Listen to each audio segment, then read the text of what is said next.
متنقلين بين مساجد ولاية الخرطوم، أوقفنا ذلك الصوت الشجي، صوت برماوي الأصل، حجازي الهوية، سوداني الهوى، إنه الشيخ أحمد نور الإسلام. رب اجعلني مقيم الصلاة ومن ذريتي، ربنا وتقبل دعاء، ربنا اغفر لي ولوالدي وللمؤمنين يوم يقوم الحساب.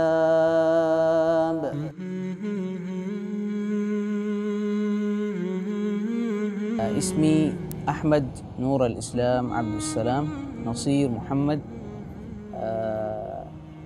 أصولي ترجع إلى بورما، وولدت في مكة المكرمة وعشت فيها وتربيت فيها، وحفظت القرآن في المسجد الحرام، ودرست في مدارس تحفيظ القرآن الكريم هناك إلى أن تخرجت، والآن تخرجت من جامعة إفريقيا العالمية كلية الطب. إن للوالدين دورا مهما في تربية النشء وإخراج جيل رباني حافظ لكتاب الله وحدوده. الوالدان هما أساس كل شيء.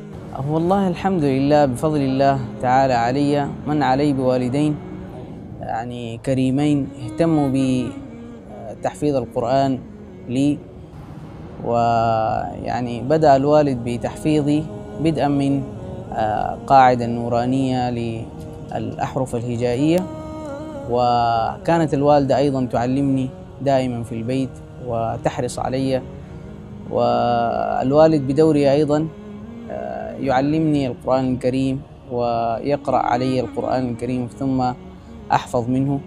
فبدايتي كانت وانطلاقتي وأنا عمري 5 سنوات، ثم الحمد لله حفظت القرآن في خلال 4 سنوات.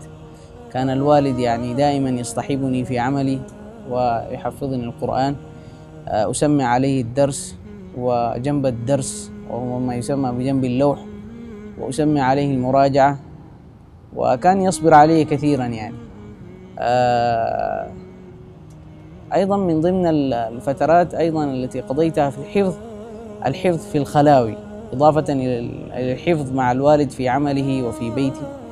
كنت أحفظ في تحفيظ في مكة المكرمة، كان يدرسني فيها شيخ جليل رحمة الله عليه توفي، اسمه الشيخ محمد إسماعيل ضياء الحق. فكنت أيضا أذهب إليه بعد صلاة العصر وأتردد إليه، فكان دائما يستمع مني الدرس والمراجعة ويحرص علي في حفظ القرآن الكريم حتى ختمت القرآن عليه. ولله الحمد والمنة، وجودنا في مكة المكرمة وإقامتنا في مكة المكرمة هيأت لنا سبل التعلم. انتقلت إلى قسم القراءات في معهد الأرقم من أبي الأرقم في المسجد الحرام. كان يدرسنا فيها شيخنا الدكتور عبد الله بن علي عبد الله برناوي حفظه الله، وأسأل الله أن يعجل له الشفاء ويتمم له العافية. كان حريص علينا جدا، يعني يحرص علينا ويأمرنا بحفظ الشاطبية والاهتمام بحفظ الشاطبية التي يعني نظمت منذ القرن الخامس الهجري أو ما قبله، ألفه الإمام الشاطبي رحمه الله تعالى. فباعتبار أنه هو الأساس في تعلم القراءات، وأن الإنسان أو طالب العلم ينطلق انطلاقته الصحيحة بعد حفظ هذا المتن المبارك. بعد تخرجي من المرحلة الثانوية انطلقت بعدها أبحث عن فرص الدراسة الجامعية الموجودة في المملكة العربية السعودية، وسبحان الله تيسرت لي فرص كثيرة، ولكن اخترت الدراسة في السودان، واخترت خاصة الدراسة في كلية الطب لرغبتي الشديدة فيها، وحتى أجمع بين علمين وبين نورين. فنسأل الله أن يعني يعيننا على أداء هذه النعمة. رجل حبيب أولا وصديق عزيز، وممن تلمس فيه المتعة عندما يقرأ، يستمتع بالقرآن، هو نفسه يشعر بأنه سعيد أن يتلفظ بهذه الآيات. أجده مستمتعا بإحساس عالي كلما رتل آية وانتقل بين مقامات القراءة، وتجده أيضا حاضر الانتقال، سلس الاستبدال من مقام إلى آخر، بصوت أيضا ندي ولا شك، وصوت مؤثر حقيقة، ثابت على النغم، موفق فيما يختار. عن ابن عباس رضي الله عنه قال: كان رسول الله صلى الله عليه وسلم أجود الناس، وكان أجود ما يكون في رمضان حين يلقاه جبريل، وكان يلقاه في كل ليلة من رمضان فيدارسه القرآن. طريقة المراجعة للقرآن الكريم المفترض أن يكون القارئ دائما على هذه الطريقة طوال العام، يعني ليس فقط في رمضان، بل يعني يكون في رمضان أكثر مراجعة للقرآن الكريم وأكثر تردادا للقرآن الكريم، لأن شهر رمضان هو شهر القرآن. فطريقتي التي يعني أعمل بها في مراجعة القرآن الكريم هي مراجعة 3 أجزاء من القرآن الكريم يوميا، هي تسمى بالورد، أو أنا أسميها بالورد اليومي لي، وهي وصية من والدي حفظه الله. يعني كان ينصحني دائما ويقول لي لا بد من مراجعة القرآن يوميا، وعلى الأقل أن تقرأ 3 أجزاء حتى تحافظ على القرآن. ومعلوم في أحاديث النبي صلى الله عليه وسلم أنه ذكر أنه حث على تعاهد القرآن، تعاهد القرآن فإنه أشد تفلتا من الإبل في عقلها. فلذلك يجب على حافظ القرآن أن يجتهد في مراجعة القرآن والحفاظ على حفظه للقرآن الكريم. والطريقة هي أني أقسم يومي، يعني دائما استغل أوقات الفراغ الموجودة عندي فأقرأ الورد، سواء كنت في المواصلات أو كنت في الكلية أو كنت في المستشفى.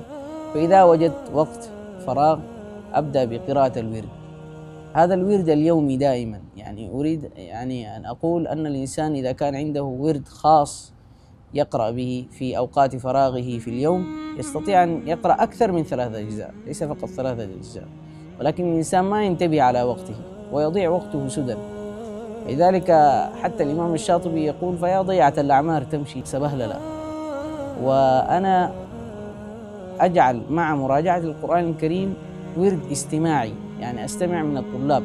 فإذا استمعت للطلاب القرآن الكريم في المقرأة التي أقرأ بها، مقرأة الإمام الدوري في مسجد المنتدى الإسلامي هنا في الخرطوم، أستمع ما يقارب ولله الحمد أكثر من جزء وجزئين، وهكذا أستمع من الطلاب بمختلف الروايات، فهي بمثابة مراجعة لي، وهي بمثابة قراءة إجازة للطلاب. فاصبر لحكم ربك ولا تطع منهم آثما أو كفورا، واذكر اسم ربك بكرة وأصيلا، ومن الليل فاسجد له وسبحه ليلا طويلا.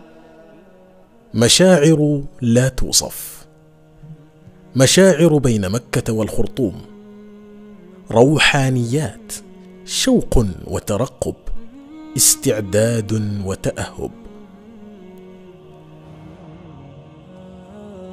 والله مشاعر رمضان مشاعر لا توصف، يعني الواحد ينتظر رمضان من العام الماضي، يعني هو حينما ينتهي من رمضان يشتاق إلى رمضان مرة أخرى.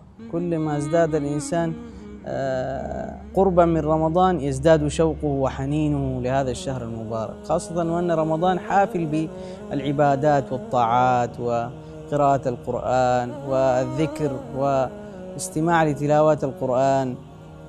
تسمع تلاوات القرآن من أئمة المسجد الحرام وأئمة المسجد النبوي، تشتاق وشوق عظيم جدا. يعني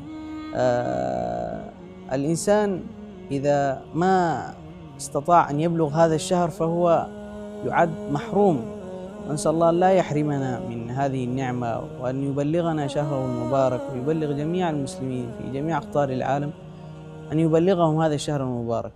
لأن شهر رمضان المبارك شهر يعني يستطيع الإنسان فيه جمع خيرات كثيرة جدا وعبادات لا يمكن أن يعملها في الشهور الأخرى، لأن الله سبحانه وتعالى يكتب التوفيق للعبد في هذا الشهر ويكون من المقبولين ومن الفائزين. ويكفي أن فيها ليلة من أعظم الليالي، هي ليلة القدر، ليلة خير من 1000 شهر. فكلما الإنسان يعني من الله عليه ببلوغ شهر رمضان المبارك في كل عام، لابد أن يشكر الله سبحانه وتعالى على هذه النعمة، يزداد شكره بعمل الطاعات والقرب من الله سبحانه وتعالى في هذا الشهر. لدي مشاعر في صدري، مشاعر يعني تجمع بين رمضان في السودان ورمضان في أرض الحرمين، فنسأل الله أن يعيننا على أداء هذه النعمة وعلى شكر هذه النعمة. الشيخ الدكتور الطبيب أحمد نور الإسلام عبد السلام، أخ فاضل وشيخ عزيز، وتعرفت عليه في مجمع النور 2011 وقرأت عليه وأجازني برواية ورش عن نافع وقالون عن نافع، والآن أقرأ عليه ابن كثير، رجل متواضع قمة في التواضع، يبذل الأوقات لقراءة وإقراء القرآن، وله حلقة في المنتدى الإسلامي، وله حلقة للقراءة والإقراء في مسجده مسجد الشهيد حاج نور. جزاه الله عني خير الجزاء. حب ليس ككل حب، حب لآيات وسور، حب للتلاوة والقراءة، متعة وتدبر، لذة وتفكر. القرآن عظيم، والقرآن كلام الله. كل سورة في القرآن الكريم لها موقع خاص في القلب. أنا أحب تلاوة سورة إبراهيم كثيرا. سورة إبراهيم عليه السلام منذ صغري كنت أحب أن أقرأ هذه الآيات، خاصة من ألم تر أن الله خلق السماوات والأرض بالحق. أحب هذه السورة حبا جما، خصوصا أن هذه الآيات ختمت في الحديث عن مكة المكرمة وعن قصة إبراهيم عليه السلام حينما ودع ابنه وزوجته في تلك البقاع الطاهرة. فحبي لسورة إبراهيم حب لا يوصف، وأحب أن أقرأه دائما. إلى السور الأخرى أيضا سورة ياسين وسورة الرحمن أحب تلاوته أيضا.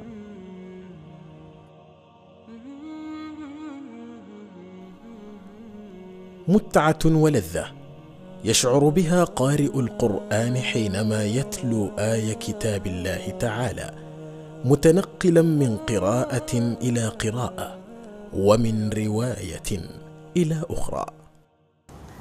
القراءة على المشايخ فيها لذة وفيها متعة خاصة لا يعرف بها ولا يشعر بها إلا من قرأ على شيخ وتعلم من شيخ، خاصة في علوم القراءات والتجويد.